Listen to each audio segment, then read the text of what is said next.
biasanya tuh abis pertunjukan, gue selalu ngasih epilog sejak 2013. Dan gue juga mau nyampein sesuatu.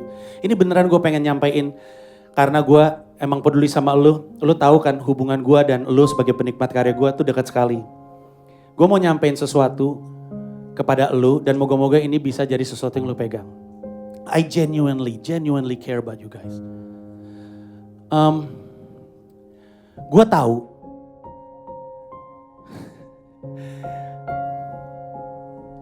ini adalah tahun yang menyulitkan sekali. Gila ini tahun. Kita dihajar berkali-kali, ditempa berkali-kali. Orang yang kita sayang meninggal. Kita kehilangan Glenn, kehilangan Ashraf, Kobe Bryant, Chadwick Boseman. Di luar negeri dan di Indonesia orang-orang pada meninggalkan kita. Pandemi ini, gua waktu Glenn roboh gua ke lantai.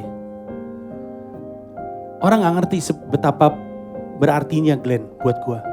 Alasan kenapa harusnya hari ini gue di Istora adalah karena Glenn. Ini terdengar aneh, tapi di stand up, gue tuh udah nyampe di satu karir ketika gue ngeliat ke atas gak ada lagi yang bisa gue lihat gitu. Jadi gue ngeliat ke Glenn.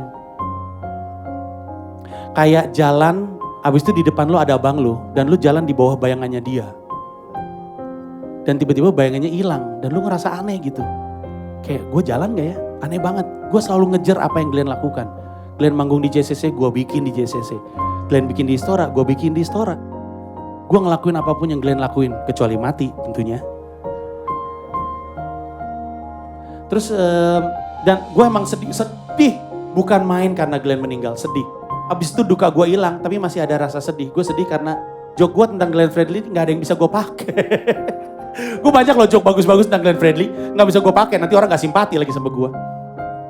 Tapi ini adalah tahun yang mengagumkan, tahun dimana kita penuh tempaan. Dan gue, andaikan gue bisa kasih lihat isi DM gue.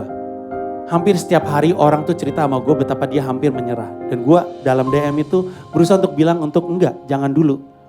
Dan gue tahu kita ditempa berkali-kali dan rasanya keras dan rasanya menyakitkan. Tapi gue pengen kita bertahan. Karena kita bisa ngelihat ini tempaan dari dua sudut pandang. Kita bisa ngelihat ini sebagai sesuatu yang menyakitkan, bisa. Dan memang mungkin menyakitkan, karena gue juga ngerasain sakitnya. Atau kita bisa terima tempaan ini, karena kita anggap tempaan ini adalah peluang untuk menjadikan kita sakti seperti keris. Lu pernah ngelihat cara bikin keris kan? Keris itu adalah senjata yang luar biasa indah. Orang Indonesia mah gitu, kita tuh ornamental banget. Senjata aja harus bagus kalau orang Indonesia mah. Ya enggak? Semua orang Indonesia tuh rumah tradisional ornamental, baju ornamental. Bahkan cara kita bertutur penuh dengan ornamen, hal-hal yang gak penting kayak lah, si, dong, deh, cuy, cin. Ornamental termasuk senjatanya. Orang lain mah senjata lurus aja udah. Orang Indonesia mah enggak. Harus ada gina-gininya gitu, harus cantik. Gitu. Jadi kalau ditusuk, fuck, pasti tarik.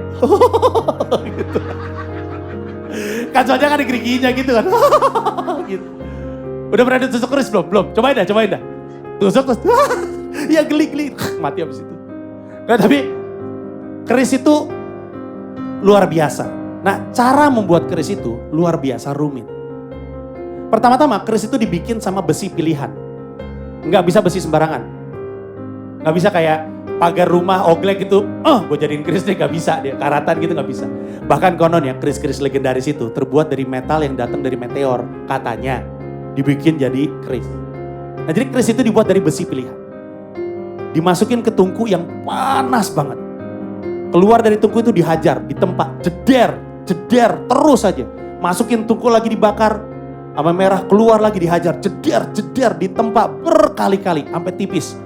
Udah tipis nih, masukin lagi tungku sampai panas, lalu dilipat. Habis dilipat, dihajar lagi jadi padat. Udah nih pipih, dilipat lagi. Dimasukin tungku, dikeluarin, dihajar terus aja berkali-kali lipatannya sampai kepadatannya tuh luar biasa. Ditempa berkali-kali. Udah gitu masih harus ditempa untuk bisa dibikin kayak keris. Kesimpulannya apa?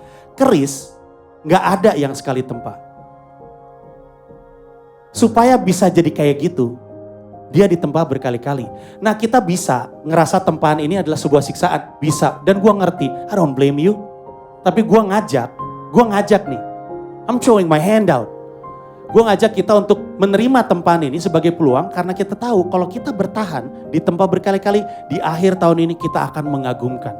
Dan kita sudah mengagumkan. Kadang-kadang gue berpikir anjing terakhir tahun 1918 kenapa harus 2020 pas lagi ada komodo menois ini setan datang. Tapi generasi yang lahir dari keadaan ini akan jadi generasi yang luar biasa. Anak gue yang bisa dengan begitu cepat beradaptasi akan jadi angkatan yang kerja yang luar biasa.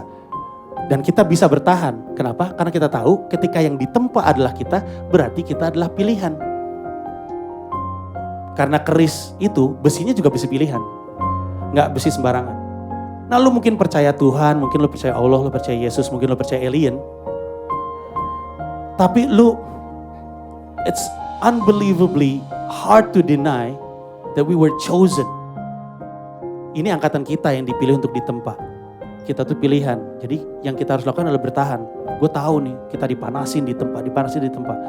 Tapi kalau kita bertahan, gue janji. Di akhir ini kita akan jadi sakti seperti keris. So hang on. Kadang-kadang gue tahu kondisi mental itu bisa menyulitkan. I know damn sure that sometimes it is very, very hard. Tapi gue minta kita untuk ngelihat tempaan ini sebagai peluang untuk menjadi sakti seperti keris. Ini titipan dari gue, semoga ada manfaatnya. I love you guys very, very much. Thank you.